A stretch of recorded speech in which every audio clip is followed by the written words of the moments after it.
I'm your host, Coach Laurie, and today we've got an episode of every athlete, parent, coach needs to hear. We're joined by a man that's nearly has coached for nearly 4 decades, coaching experience, Coach Tim Munster. Hope I'm pronouncing it correct. The first head Montez. Montez. I thank you, Yes. Coach Yes. Montez.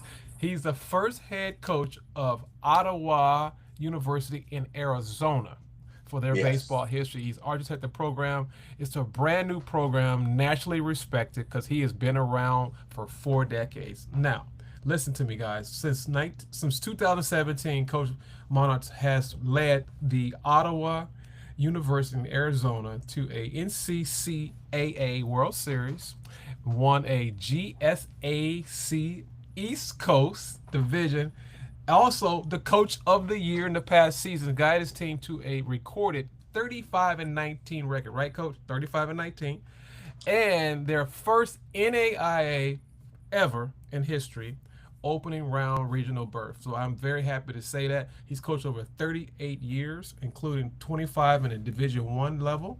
He stopped at Jacksonville State. That's in Jacksonville Florida. University. Jacksonville Jacksonville University. University. Jackson Yes. University, Fresno State, which we know that's in California, Arizona, Pepperdine, Cal State Northridge, UC Santa Barbara. And so we're going to talk about baseball development, character, recruiting. So listen, take notes. But now we're going to go to a sponsor by YGP publisher. Are you really D1? If you're serious and you're an eighth grader, high schooler, JUCO, dreaming of playing D1 baseball, I have something for you. I have the book of roadmap for you. This will help you elevate your tools, your habits, your work ethic, and a real readiness for the next level. So don't miss this opportunity. So I want you to stay tuned. I got a new book coming out, Are You Really D1? And also, if you're trying to play travel baseball, I have an organization for you. The entire country knows this organization is called the Wow Factor. They have over 1,200 college commits, 30 MLB picks, and there are also countless athletes developed right now. So if you're serious, give me a buzz, DM me, text me, and I'll give you the information. But stay tuned because we're answering all the questions you could answer for baseball future. This is an NAI platform where you want to learn everything about NAIA today and Division One baseball. So, Coach, thanks again for coming on. I appreciate it, and I'm gonna get right to it. So, Coach, let's get on. You have coached multiple Division One programs, which that is reputable schools: Arizona, UC Santa Barbara, Arkansas. Actually, Arkansas, Arkansas. Yeah. Arkansas. Now you're leading the way in an NAIA program. What's the biggest difference between NAIA baseball and Division One baseball players, which they need to understand? Well, when you look at the best programs across the country at NAIA, there's a lot of Division One caliber type players in a lot of those programs. I think the biggest thing is definitely the depth, without a doubt. I think a lot of the good programs across the country, and we have a lot of those programs in our own conference, that are nationally ranked, and but the depth and the physicality probably is the one thing that shows up the most. College baseball is completely different than when I first, even as when I was a player at Pepperdine way back when. And now it's a whole different animal, and from recruiting to roster limits to the portal, but the biggest difference for me is just the athleticism, from top to bottom through the roster, the physicality, the foot speed. But you're, like I said, a lot of the programs across the country, you're going to have a number of those type of players littered throughout the roster. You're Right. just not going to have as many depth wise, from A to Z. It's good you said that, Coach, because I played NAIA ball, but I played no high school baseball, none, zero, and I was just blessed. I'm just going to say that, not trying to brag, but I was just blessed. I ran a 6'4", 60, and I was a switch hitter. but that's an athlete, which we talked about that before we came on the air. And I played first base. I was at the wrong position for years. I should have been in the outfield. So he converted me to an outfielder, and I've learned something. I never played D1 baseball, but I can say this: we played against some Cowboy D2 schools at NAIA school. We played JUCOs at an NAIA school during the fall, stuff like that. And I can tell you this, they all throw hard regardless. They throw hard. 92, 93, 94, splitters, sliders coming in when you're not used to seeing it at a different velocity. And we didn't have that exit velo.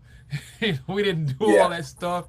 The game has changed so much, but I just want to give a shout to that because a lot of people, they don't think that NAIA ball is competitive. I don't understand where they're getting this philosophy for. So my question to you is, as far as development perspective, so where do you think NAIA players, gain that advantage that D1 players don't get? Because they come right in at D1. What do you Yeah. think that development perspective looks like? Well, for us, we're kind of we have a unique situation, and a lot of programs have developmental programs also besides their varsity program, and we have both. So it's been a great situation for us to where we can bring in some kids that maybe we're a private Christian school, Great, and so great. the academics, of course, being in a private school is paramount, just like at any 4-year school. Correct. But we might have some kids that need to be at a junior college Mm, to get more playing time, more reps, more AVs, more innings on the mound to help them develop. But academically, they need to be at a 4-year.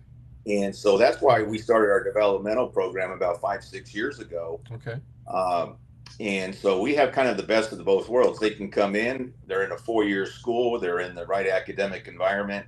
And then at the same time, they're going to be playing 30 to 40 ball games in the spring against other junior colleges and other developmental programs in the area, and give them a chance to hone their skills and Skills. Right. improve, and then have a chance possibly at making the move up to the varsity program.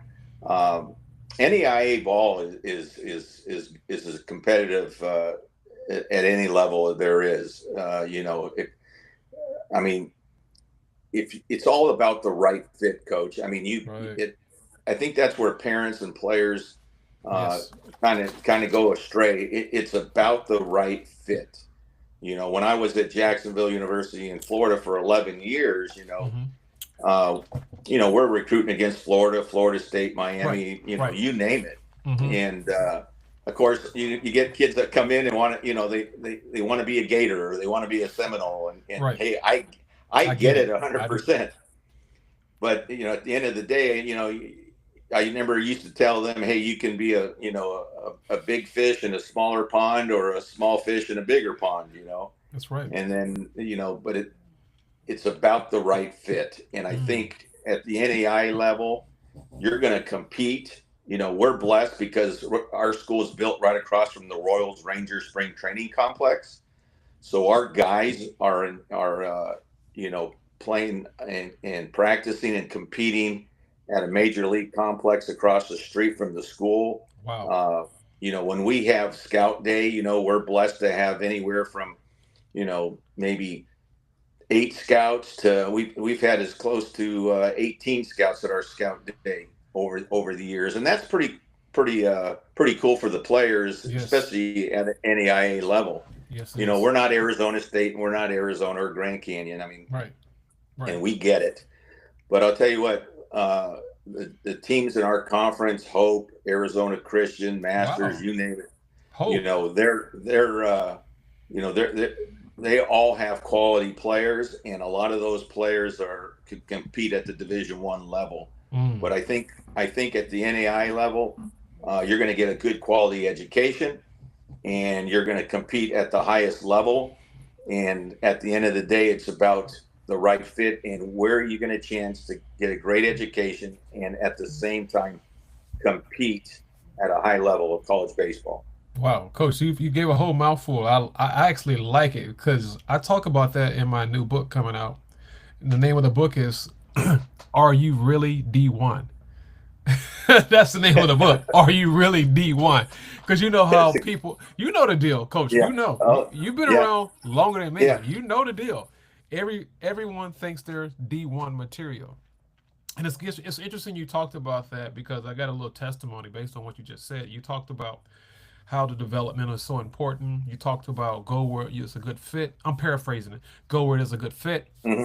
I say go where you appreciate it and not tolerate Hmm. it. Go where you appreciate it, not tolerate it.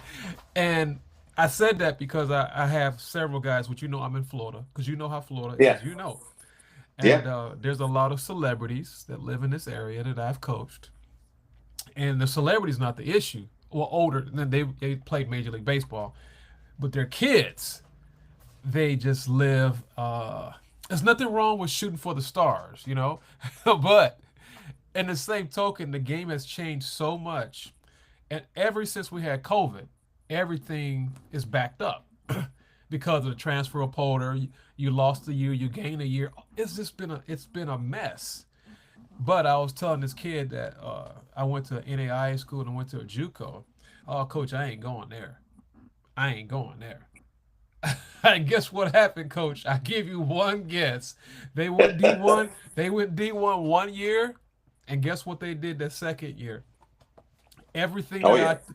I everything that I told them to do, because sometimes it's harder for people to accept what's really the reality. Not saying that this is going to be like this forever, but sometimes you have to take other steps to get to where you need to go, which you probably understand that because you've been coaching for almost 40 years. Yeah. You know the deal, man. Which coach, if you got a kid, if you have a kid that's a mid-major D1 offer, let's just use that for example, and you have a strong NAI offer like Hope International or your Hmm. school or LSU Shreveport, the one that won the Yeah. championship, what factors should he really consider to make that best decision? Because a lot of times guys use this for a situation to make a decision. So what advice would you give them? A mid-major D1 offer versus a strong NA offer. What would you tell them? What are the factors they need to take in consideration?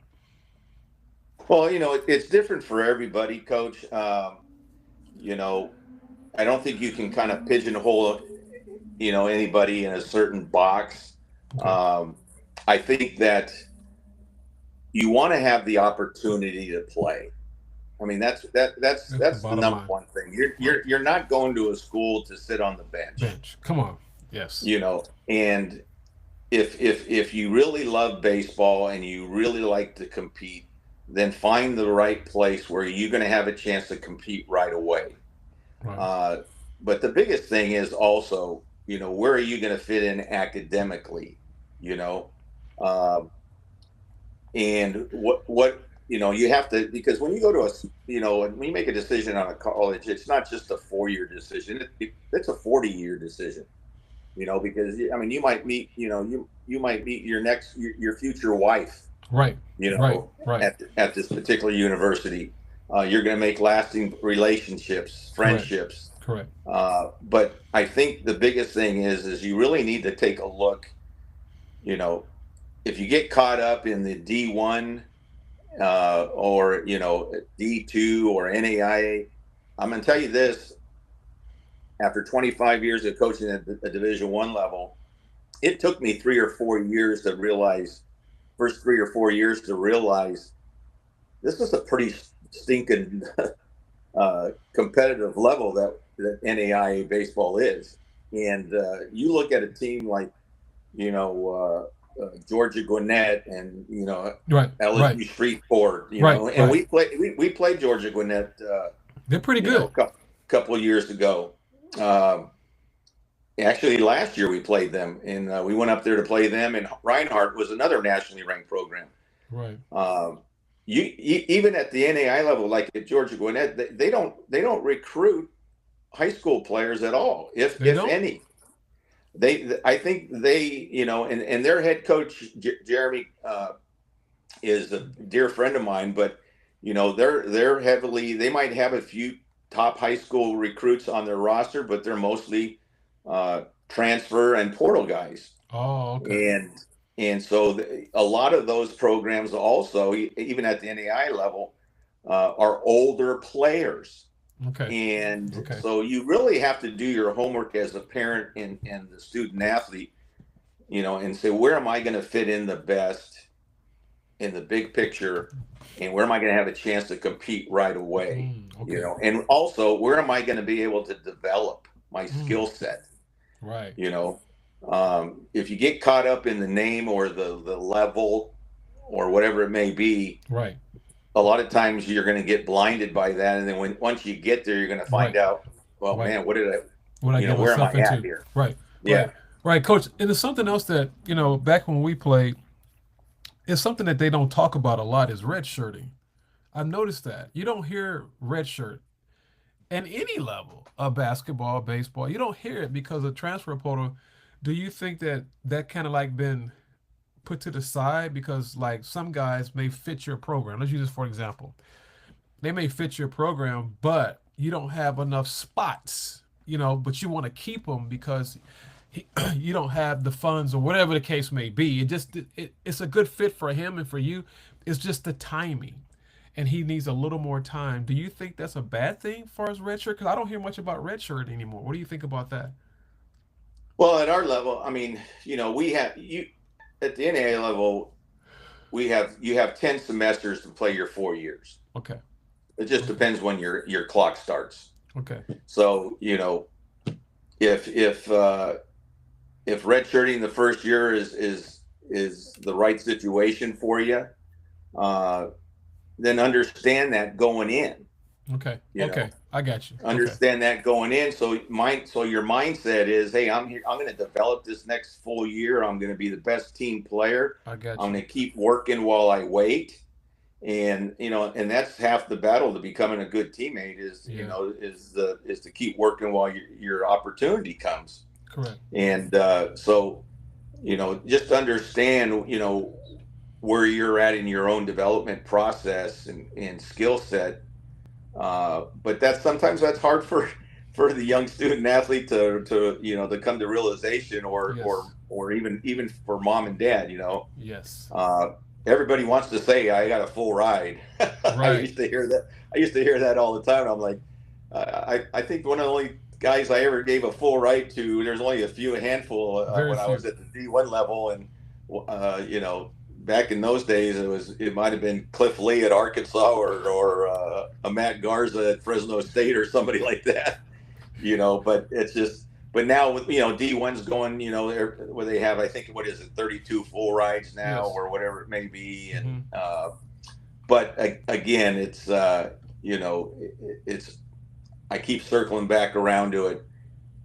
If my kids, all my kids are out of the house now, but they were all athletes. Correct. But if I had to do it all over again, I'm making sure that number one, where are you at skill set wise? What do you need to improve on? Where are you at academically? And what's going to be the best fit for you moving forward. Right, and I appreciate that, Coach. For the people who just checked in or checked our show out, the You Going Pro podcast, this is episode 113. We got the very own Coach Tim Montez with the Ottawa University and also in Arizona. So stay tuned. Coach, you have been great so far. I just want to say thank you, and I got some more questions, but the thing I want to talk about is something we talk about. Me and you talked about outside of the podcast. Is character. Character. That's one of those words that people don't really like talking about. It's an intangible thing. You don't really see it on paper. But you will see it. Character is something we need to talk about. Because how does character separate that player? What they need to understand is when they first come on campus, they need to. What would you tell them as far as character? They first come into your program, and what were some of the things they need to be prepared for? Well, again, we're a private Christian school, and no matter what school you go to, at the end of the day, you want to bring in those student athletes that are gonna, hopefully, you're gonna be able to nurture them and when they leave, they're better people than People when they came that in. came. Right. Right. That's the number one goal for any coach in any sport across the country. Correct. If they're doing it the right way. But the character thing is, and it's even harder. It's even hard for us coaches. Nobody's perfect. Correct. We're all knuckleheads at the end of the day. Correct. Kids are going to make mistakes. We're going to make mistakes. Correct. But at the end of the day, do you learn from those mistakes? Are you able to move forward after you maybe after you screwed up, for whatever reason? Correct. But the thing is that the character thing makes you, at the end of the day, also, whether you're starting or not starting, when you see that lineup card, Right. helps you become a better teammate. Because, for us, our mantra here in our program, our culture is others first. Oh, I like And that. if you can put others first, you'll be surprised how well your college experience will be. Because and that's tough to do, and it's even tough for us coaches. I can't say that when I was 30 years ago, when I first started, 40 years ago when I first started coaching, it was probably more all about me. I was very Right. selfish, and it Right. cost me a lot of different situations over the years. But hopefully, just being a little bit older, you kind of learn from your mistakes. But Right. I had a kid, and I need to share this with you, because Go ahead. I had a kid named Dan Branson at Jacksonville University. He was from Wisconsin, and he was playing in a tournament in Illinois. Okay. I flew out there, watched him compete for 2 or 3 straight days. He was a little left-handed hitting outfielder. He was also a wrestler, an all-state wrestler, probably Wow. 5'9", 185 pounds, just a spark plug. And I watched him all 3 days, Okay. and he might have gotten 1 hit. Really? But I watched how he took the field every single day. I watched how he came back off the field. I watched if he struck out or got out. I watched how he walked back to the dugout, put his bat back, his helmet back. I watched how he came out and greeted his teammates. And I sat there and I go, on paper, numbers wise, he didn't show very well, but all the intangible things, he checked every box, Coach. Wow. And I like at it. the end of the tournament was over, I went up to him and his mom, and I introduced myself, and I said, Dan, I'd like to, you can play for us. I would like to offer you a scholarship. I'm going to be in touch with you. And he looks at me with such a humble grin, and he says, Coach, Like what? did you not just see the last 3 days? he, he goes, I think I got an infield hit, and that was it. And I said, Dan, you're the right guy in this program. I That's said, right. I said, I've been doing this long enough. I can see the bat speed. I can see the foot speed. I can see how you read the ball off the bat in the outfield. I said, you're going to be okay. But those intangible things, those are hard to coach. That's right. And he came in, became an All-American for us, was a 10th or 12th round draft pick by the Houston Astros. I can't remember exactly. And just had a phenomenal career and just a phenomenal human being. 4.0 student, and which is one of the top kids character-wise that I've ever coached at any level. Oh man, what's his name again, Coach? Dan Branson. Dan Branson. Gil Branson. Wow. Yeah. That's a. Hey, you guys need to take that in. That's why I talk about character, because that's something that I notice a lot of coaches don't talk about character. They don't talk about it because these kids are so hooked on the analyticals. And there's nothing wrong. I like the analyticals, but you got to have the complete package, because I need to know how you are when you're not doing good, or when we're losing, or you didn't get a hit, or you booted a ball. How do you respond to issues? How do you, because the Bible says a man falleth 7 times, but a good man rises up.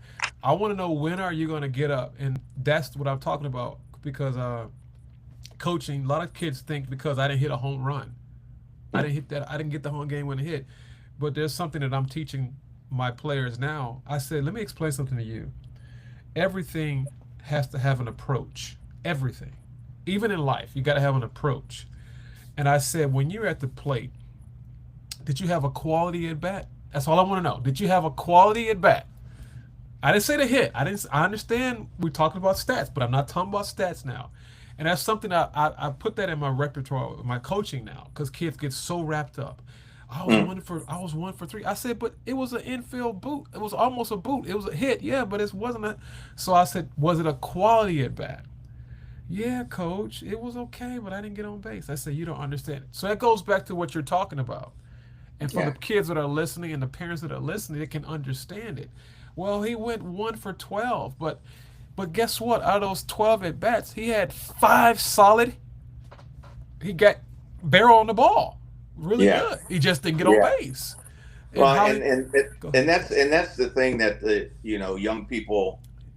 I don't care if it's little league or high school or college ball. Uh, you know, they're unfortunately a lot of the young men that we coach tie their identity to their stats. And I can tell you, at OUAZ, Ottawa University, Arizona, uh, you know, we, as far as our culture is concerned, we try to coach the person first, then the baseball skill second. I like it. And so, and we tie a lot of stuff into, our Christian principles. I believe it. And that's, I think if a young man has something to hang his hat on besides just the sport they play, Amen. whether it's a higher power or whatever it may be, then I can tell you this, the good Lord, he's there every step of the way for Yes, you, indeed. Yes, sir. whether you realize it As or it are not. not. You're And exactly right, coach. and Yes. he can do all things, just like in Philippians 4:13, he can 13. do All things. all things, not Basically. some things, all All things. things. ALL. Yeah, ALL. That's yeah, everything. yeah. And so, Yes. for the majority of the stuff as the coach deals with, being a head coach. So I was assistant for a long time, Okay. and that was, for me, that was easy. Hey, just let me be in charge of pitching. Let me be in charge of recruiting. You're But good. the majority of the stuff I deal with now is what I call in foul territory. Okay, I and like it. that's the stuff in foul territory. Being late for class. Getting in trouble in the dorms. Whatever it may be. That's all the foul territory stuff that I spend the majority of my time dealing with. I like that. If Foul territory. in fair territory, if it's teaching a kid how to throw a breaking ball or get more movement on his fastball, or teach him how to field a ground ball properly, that's the easy part. Correct. The foul territory part is the stuff that's going to help these young men move on, and then also hopefully affect them in a positive way Right. Right. when they do experience adversity on the baseball field. Yeah, yeah, I like that, Coach. I like what you said. I'm 1,000% with you because it's bigger than baseball. Baseball is just a place, an opportunity that God gives you to display the God-given skills He's given you. But that doesn't mean this is your life. It's just a stage in a season in your life you're going through this to prepare you for the bigger picture. So that's, I mean, Amen. I'm with you all the time because I think about Jeremiah 29:11. And I try to explain these to these kids. I'm like, listen, man, trust me. Well, you old, coach. Call me what you want to call me, but I went through this rodeo already. I've already played this game. I already played this game. And I mean, I want to say thank you for sharing that testimony. That's something that needs to be said. And I really, really appreciate that, because Yeah. you evaluate thousands of players all the time over the years. I can only fathom what you look at. So for that, what would you tell a player what the word coachable means before he gets on the campus? Because these are listeners that are listening. We talk about Yeah. guys at 14U, 15U, JUCO because they don't think just because I have great stats, coach, Coach Tim, I got great Yeah. stats, coach. I got great stats. But are you coachable? Because sometimes, you were like this. I had a Yeah. big head. I had the big head. You couldn't tell me Mhm. anything. But so, how important they need to understand what coachable means before they ever get on campus. Well, being coachable, unfortunately, means a lot of different things to a lot of different Different people, kids. correct? And the biggest thing is, uh, be able to take, constructive criticism, you know, the way it's, my coach always used to tell me, and he was a Hall of Fame high school coach, Mike Curran, and uh, he would always used to say to us, hey, listen to what I'm saying, not how I say it. That's right. You know, I like that. you I know, like that. you know. But back in the old days, coaches would light you up. I Oh mean, they would just, yes, and don't care, and don't even care. yeah, yeah, yeah. But to be coachable, what I automatically know when I talk to a kid, if you're trying to share to them, or one of my assistant coaches is trying to talk to him, you just look at him and he's looking somewhere else, or the first thing out of his mouth was, well, this, or he already has something already, Sick. he wants to say before the coach even explains what he's seen. But you've got to be able to take constructive criticism and not take it personally, and you want to be able to grow. And when your coach talks to you, give him good eye contact, and yes sir, no sir. That's right. That's right. And at the end of the day, you may not use everything the coach is telling you, but file that back in that filing cabinet in the back of your noggin, and use it for a later date. That's right. That's right. But don't be a response, a early response guy the minute your coach tells you something, because now you're telling me that everything there is to know about baseball, or your ego is bigger Right. than being humble. If you're coachable, you have to have humility, and if Mm. you don't have humility, then you're going to be reactive, and you can't be reactive if you're trying to be coachable. Right. That other words, you will be sitting on the bench, or you might be going home. That's what that means. That's what that means. You're gonna sit on the bench, or you will be going home. That's just the Yeah. bottom line. And you let your parents deal with you. And that's something that I think that our culture needs to understand, because it's not baseball we're preparing you for life after baseball.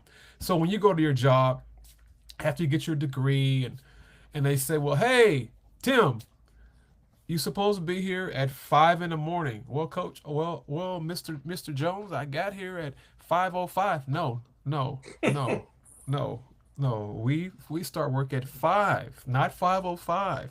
And that's baby step. Basically, you're planting seeds in them. You just giving Yeah. them seeds, and we're gonna see where the seed goes. I mean, plant it and let it grow. You ain't gotta like it, just let it grow. Coach. I just had to say that because I think we have some very similar coaching methods. I believe in doing things the right way, but also I believe in earning things. And sometimes it's not the guy that hit the ball; it's the guy that puts in the work.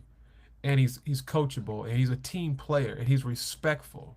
He may not be the best talented guy. Now he may not play all the time. That's fine, but he's earned a spot to get my attention, to give some time on the field, because that's what he's working for. I mean, it's just life. I mean, but some kids just don't get it. Like, well, coach, why is he playing? Why is he playing, Coach Tim? Coach Tim, why is he playing? I'm like, who's doing this, me or you? So that's something I wanted to bring up, Coach, because you've got quite a bit of experience. I mean, you've seen JUCO players, high school players. This is another one I'm going to talk about, is the attire, because these kids nowadays. I mean, when I was playing college baseball, I looked the part. I would have looked the part.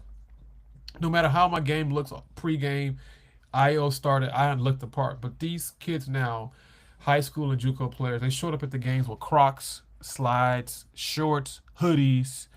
What message does that send to you as a coach in college when you see kids?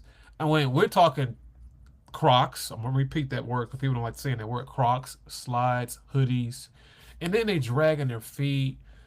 I'm like, what does that send a message to you as a college coach or a D1 coach?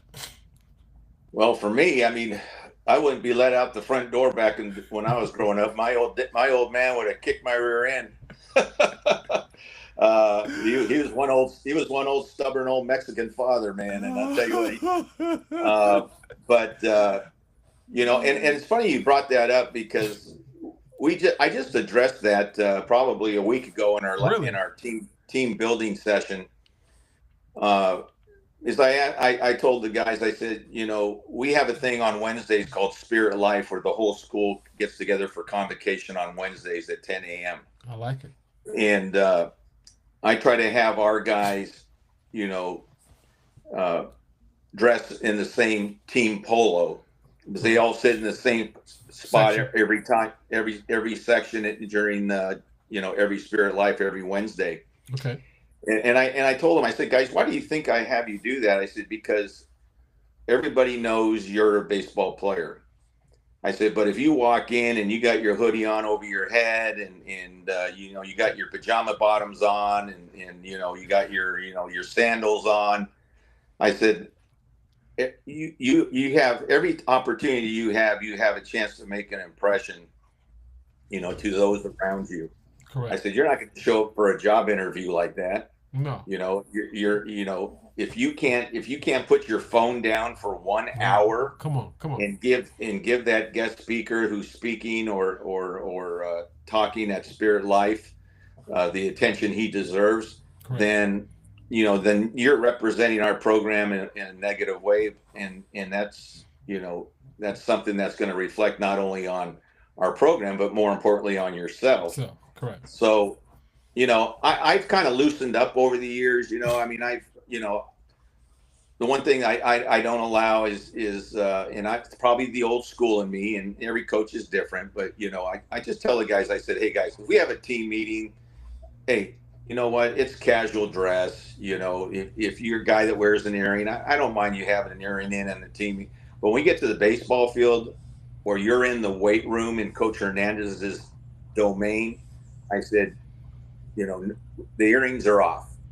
The earrings are off. Your hat you wear backwards is off. Everybody's dressed in the same attire. We're lifting together. We're working. That's Coach Hernandez's domain. I said, you're going to respect that weight room. Right. And I said, and you're going to respect that baseball field, that we're on.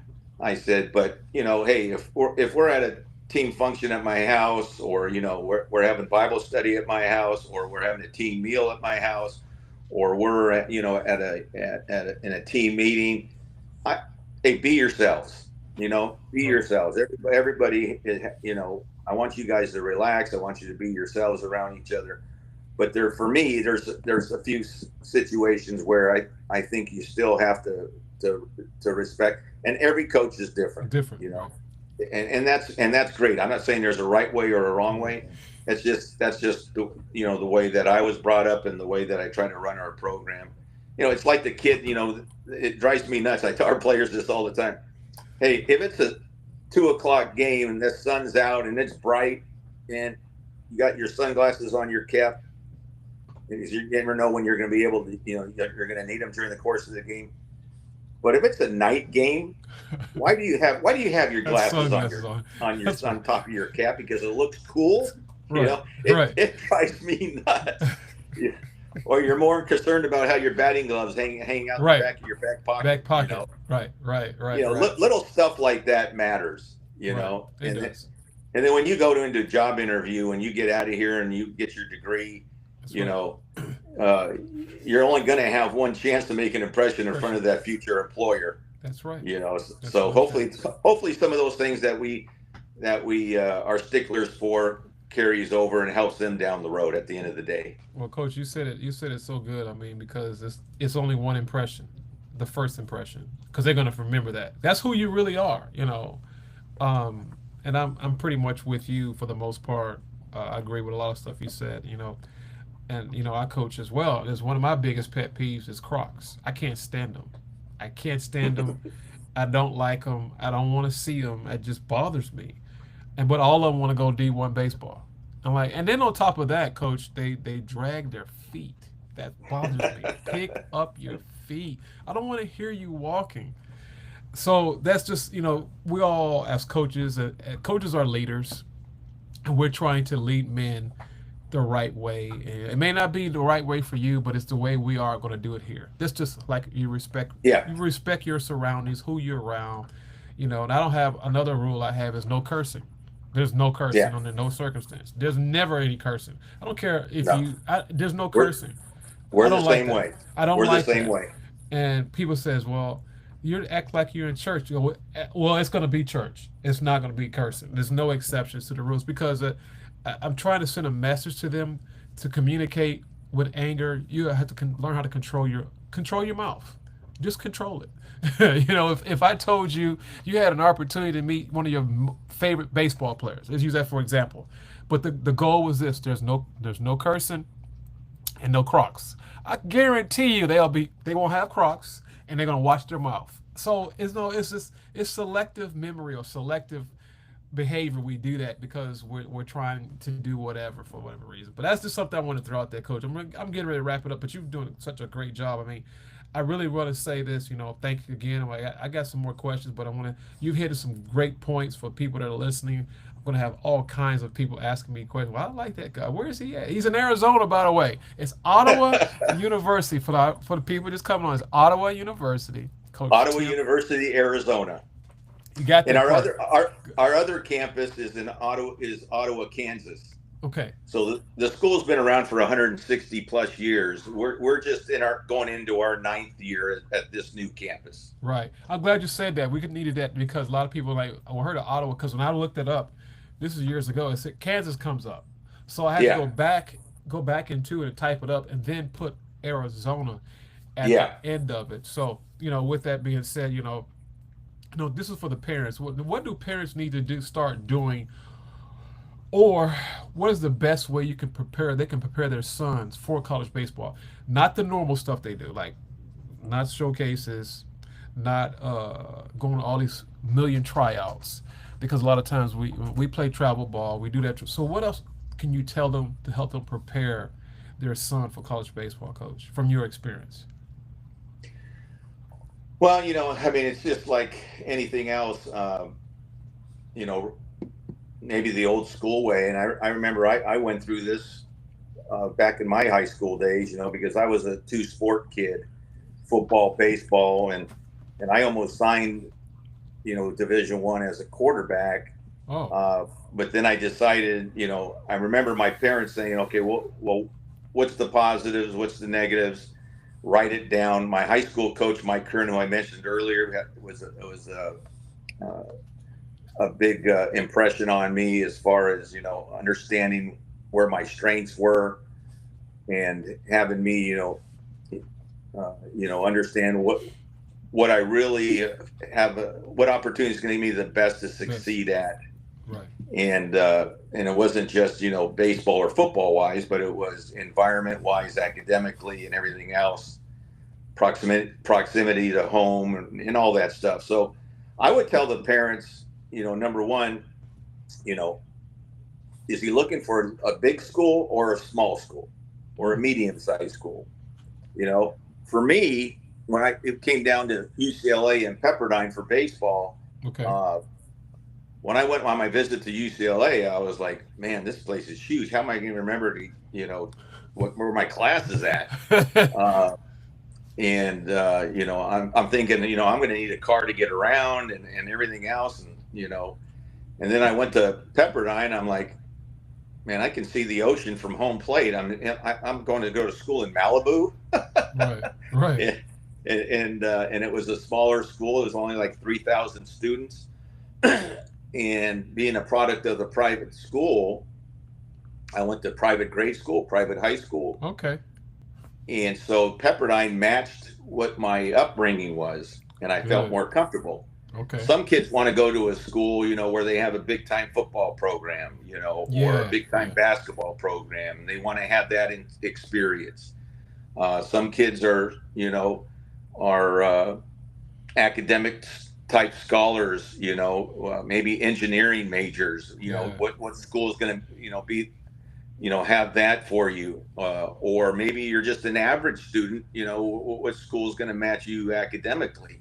Mm. Uh, so those are the biggest things for me is, if I could tell a parent, is all the intangible stuff besides the baseball stuff, figure out first, and then have your son or daughter, Right. write out, 10 schools, at least 10 schools they want to Okay.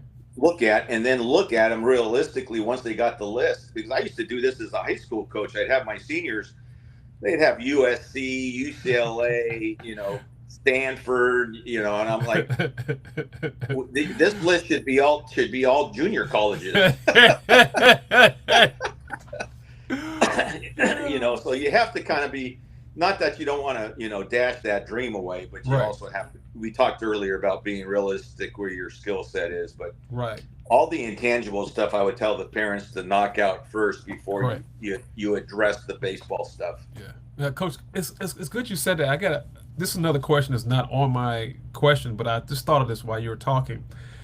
Since you're a head coach and you coached at the D1 level, now at the NAIA level, my question is, if a kid's trying to reach you, let's just say they're trying to reach you at the D1 level, and they're trying to email you, what is the best form of, how can they communicate to get through you? Because just say you're back at Arizona.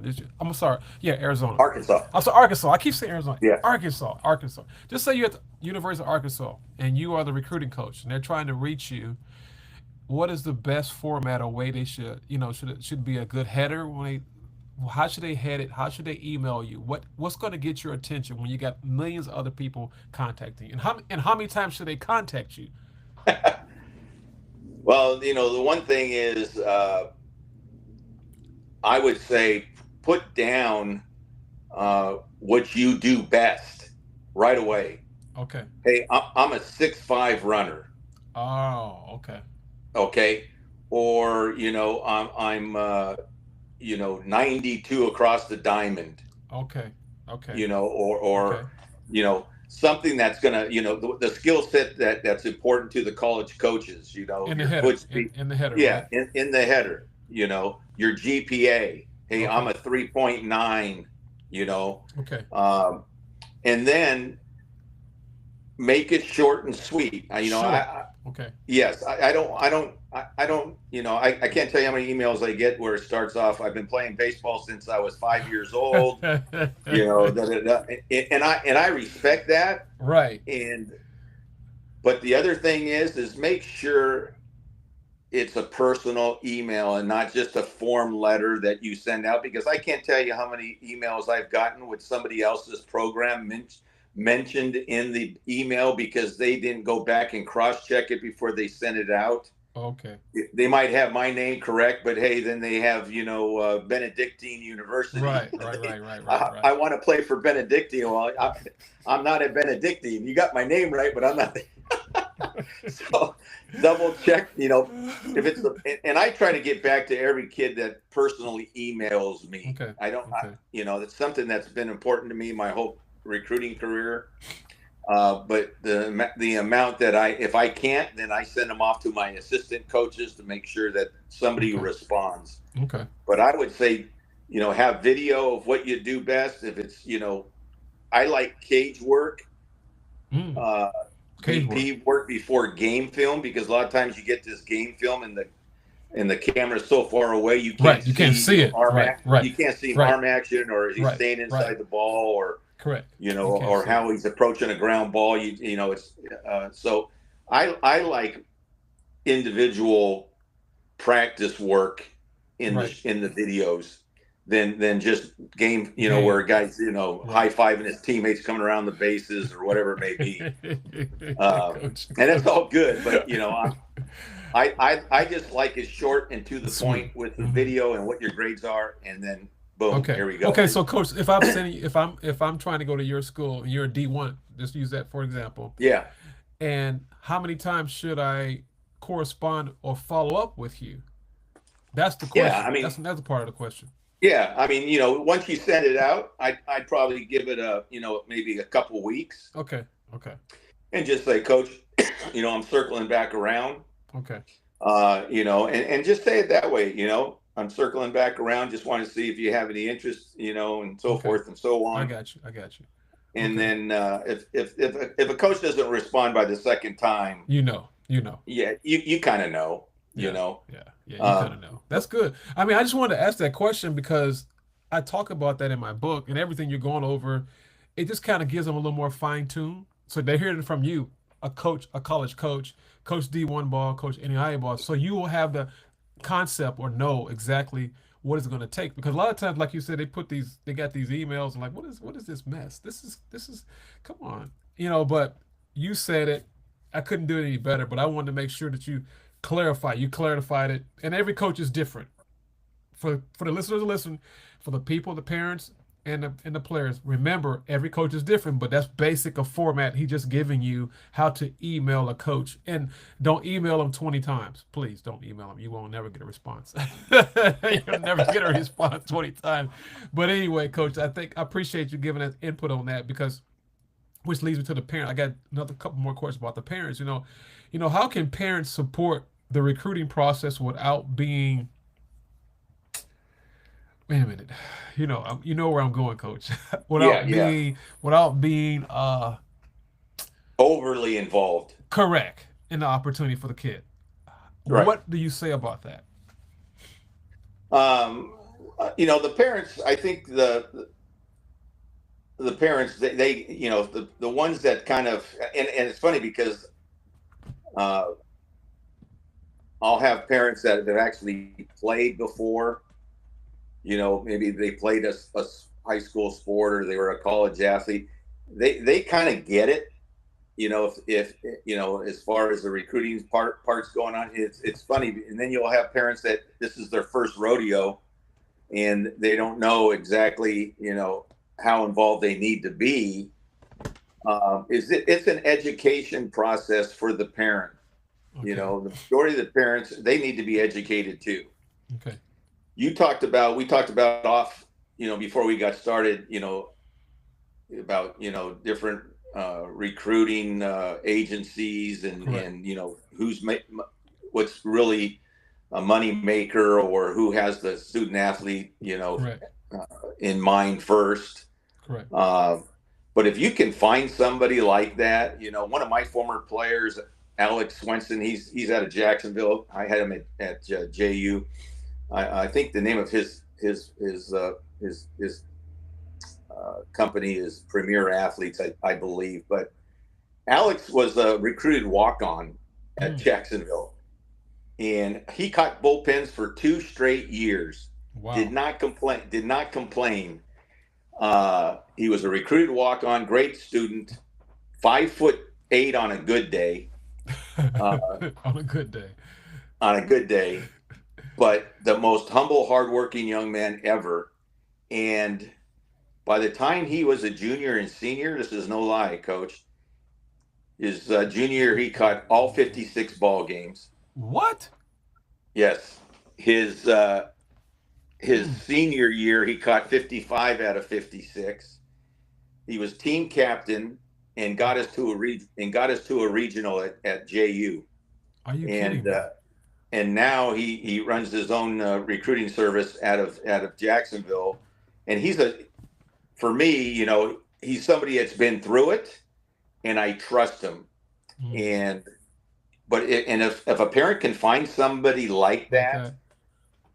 then that's where you don't mind investing any type of money into. Right. There's just so many out there that maybe don't do it the right way, and I'm not Right. saying that there's a lot of them, but unfortunately there is in any type of business Business or unit. Yeah. whatever it may Right. be, Correct. whether it's a financial advisor or Right. whoever. Right. you Coach, what's his know name again? What did you say his name was? Alex Swenson.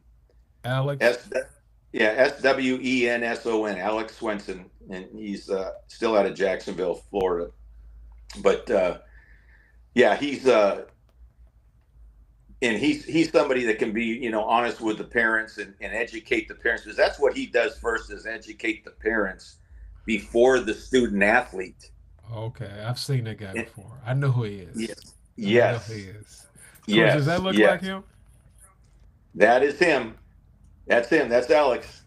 Yep, Okay. yep. And he's high energy, Yeah, he got high energy. and that's how he was as a player. I mean, Really? he has a he's got a wife, beautiful family, solid Christian man, and the light shines through him, man. I'm gonna plug him a little bit because I just know Yeah. the person that he is, and Yeah. he has the student athlete. He has that right mindset to help these kids that I he's like that. involved with. I'm But gonna have to reach. I'm gonna reach out to him, Coach, because I need to get him on the podcast because he will be impactful. Because I've seen him on yeah, Instagram. I've seen him on Instagram, but yeah, sometimes it's no, hard to catch these guys. They won't answer if they don't know you. yeah. Sometimes they won't answer. So Yeah. he's Well, when got you do, energy. reach out, tell him that you talked to me, and he'll respond. Yeah, I But like uh, that. That's good, but I man. would tell the parents you need to educate first, Educate. and just let their son or daughter uh, give them some direction, and then let them run with it, and let them fail on their own Oh, also, ooh, I like that. I like instead that. of always stepping in, and it's like, I mean, I remember, when my kids brought homework home, you're helping them with their homework so they can Homework. get it in, or Right. their school project. But you got to let the kids, the student athletes fail also. And because it's a learning process, not only for the parents, but also for the student athlete. And then that's how they build relationships up with, whatever coaches that they're dealing with, Mm, and whatever university they hope to go to. But like I said, there's no exact science to recruiting. At the end of the day, it's about relationships, correct. Correct. and then who you trust. That's right. You're right. That's good, Coach. You you broke it down pretty good. I mean, got a few more questions. I'm gonna wrap it up, but I want to say thank you. This is one of the most important questions I got for you because we both are believers of Jesus Christ, not ashamed of the gospel. But Coach, how important it is, because you've been around for 30 plus 8 years, almost 40 years coaching. Now that you have went through so much, how important is it for a player's faith, to build a personal foundation on and off the field? Because it's so important. You can have baseball, but so many kids are doing suicidal things. They're just putting Oh, themselves. I mean, it's just at an yeah. all-time high. You know, but I personally believe that you have to walk with God. You know, I choose Jesus Christ. That's who I choose. People may choose something totally different, but I know what He has done for me. But going back to the question, how important you think for all players to have some form of walking by faith in their personal foundation on and off the field. Well, it's paramount. I mean, if you look at our game cap, the back of our cap, we have a cross. Oh yeah, I love it, Coach. Oh yeah, And I and love it. I tell our players, and my athletic director Kevin Steele, who's been national athletic director like 3 times over his career.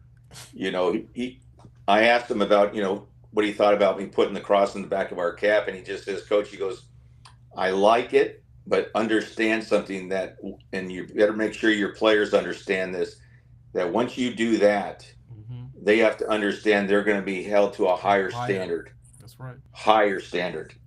And that's something that I try to, and that doesn't mean we're going to be perfect, because Correct. believe me, Correct. I, Correct. I'm going to be 65 and I still screw up daily. Ask my Yeah. wife. Yeah. Yeah. Um, I do too. so, I do too. yeah, I do too. So you're not by yourself. I you do know, too. but the good Lord, He came down, died for us knuckleheads, and give us the chance every day for His grace and mercy, and that's the number one thing I think for at least our student athletes, because Hmm. we are a Christian university, that they understand that they have something to hang their hat on, their spikes, their glove, whatever it may be. Uh, and you don't even have to be a believer here, or that's what Right. I love about OUAZ, about Ottawa University, Arizona, is you don't have to sign a faith statement. You don't have to, all we're trying to do as coaches is try to give you something to chew on during your 4 years here. That's it. And if it grows and you make that next step in your faith, then for me, we won. That's bigger than any win That's on right. the baseball field. That's right. Now, for me, as a coach, I had to learn the hard way. I was more of a transactional coach when I was younger. Okay. I look back at my days, like when I was at Arkansas, SEC, and we won an SEC championship. We went to the Super Regional. I got to recruit and coach some of the, some really great players that went on to the big leagues and all this stuff. And even after that, I was always just 1 foot in, 1 foot out in my faith. Okay. It was whenever it was convenient for me. For you, right. And it ended up, and to be honest with you, Coach, it cost me my first marriage. 23 years, and the Lord, I always told myself after I got divorced, this was probably 16, 17 years ago, I'm never going to get married again. and it's like the good Lord said, wait, no, you knucklehead. You can't be by yourself. I'm going to put a lady in your life, and right. my wife, Miss Darlene. I call her Miss Dar. He put her in my life, and it's funny how he works. He sometimes you'll go through the toughest tragedies and experiences, and you're a total screw up, and then at the end of the day, he said that was planned before I was even born. Right. Correct. Correct.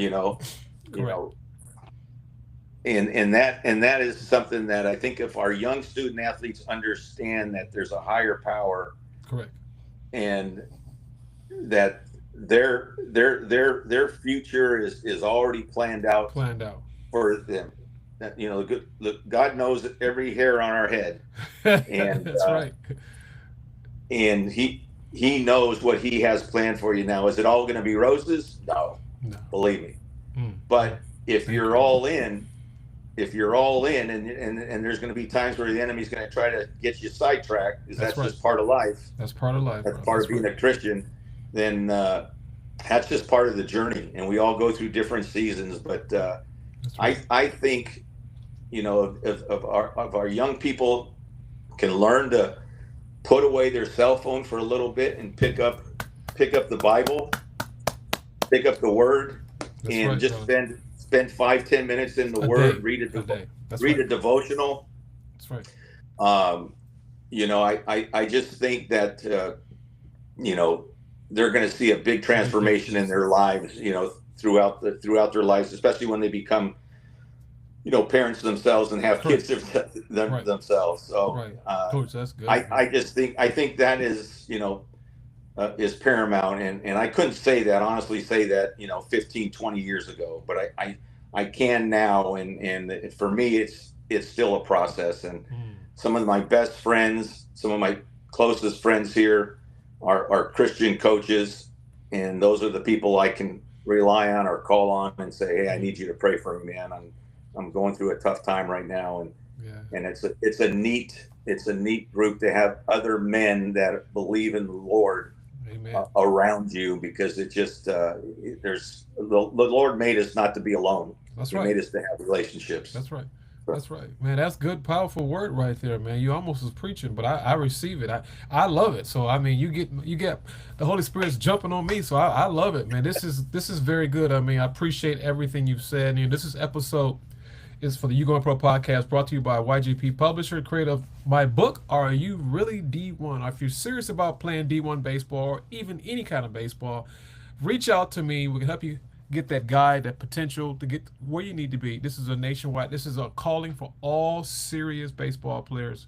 I want you to visit YGP Publisher, take your next step. Thank you for listening to the podcast today. But Coach, before I go off, I want to ask you one last thing. Any words of encouragement for our listeners, because all the things you've given us today, before I close it out, and also anything about your school, for if you're looking for players, because there's players listening to this. I mean, I hate to do that. I got to give you a shout, but I talk to you at least I don't know 6 times a year. I'll send you a text. We'll Yeah, chop it up. But for the people that are trying to get to that next level, 26, 27, 28, they may like you and say, "Hey, this is the guy I want to get to. He never gave his information." Give a little bit of more than 2 minutes. yeah, Talk about your school, what you might be looking for, da da da da, whatever the case may be. yeah. I mean, again, we're in Surprise, Arizona, um, and our school is built right across the street from the Royals Rangers Spring Training Complex. It's a beautiful area. It's in the West Valley. We're a private Christian school. We have about 1,100 students. 900 of them are probably student athletes. We have over 30 sports, Wow, and we're still growing. 30. Uh, but yeah, we have a varsity and developmental program, Okay. and so there's plenty of opportunities, here. Um, and at the end of the day, we're just looking for good, strong uh, young men or women, that can play the game and want to get a great quality education and have being around an environment where maybe their faith grows and they take the next step. But at the end of the day, just being better than when you came in is our whole goal. Amen. Uh, but you can go on our website ouazathletics.com and then click on baseball and go all the way down to recruiting, and then it'll have our recruiting packet Okay. that breaks down our program and my coaching staff. And my whole coaching staff is I have surrounded by just wonderful young men. They keep me young, um, and some of them are our director of our developmental program, Jacob Griffin, is a former player of ours. Okay. He's been through it. So he understands what our mission is here, and I've got a new hitting coach, Tanner Wickham, who came down from Ottawa University, Kansas last Okay. year.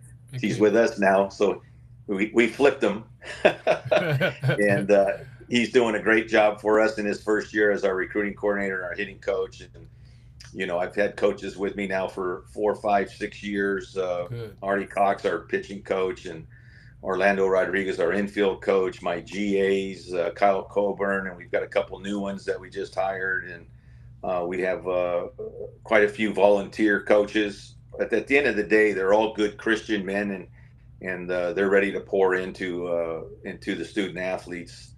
But like I said, there's a lot of quality programs across the country at every level, and a lot of quality programs in our conference. Up and down our conference with good quality coaches. And at the end of the day, like I said, we talked about it, just make sure it's the right fit. And if there's Right. anything I can do to answer any questions, feel free to reach out to me. Um, at the end of the day, I like to help you make a good decision, whether it's our place or somewhere else. I mean, there's no hidden agenda. So I'm not getting paid for you to to get a scholarship somewhere. But if there's anything I can help you with, just like I said, after going on 39 years of coaching, that I can help out a parent or a kid, feel free to reach out, and I'll try to do my best. Well, he will, and I want to say he will. Thank you for listening to the YouGoin'Pro podcast. After hearing Coach Montez, I want to say to myself today and all the guys and girls of the listeners, I hope that you don't just hear it, but you apply the things you heard today. So let me leave you with this final message. Where are you being led? LED. The L stands for listen. Listen. Faith comes by hearing the word of God. Champions start by listening to the truth. So if you're a champion, start by listening. The E. What does the E stand for, Coach? Execute. Put in action everything you heard today. Activation comes through execution. I'll repeat that part. Activation comes through execution. And the last letter is D. D. D stands for dominate. Dominate in the areas you've listened to, learn from, and execute on them. This is where average ends and greatness begins. So if you follow that, I believe you'll be led into championships status. So let's get it. So get ready. Stay ready and always be ready. Thank you. God bless you. Let's go. Hope to see you on the inside. Thanks, Coach. Have an awesome Thanksgiving, and we will talk again, brother. Hey, God bless. Bye bye. God bless. Appreciate you. You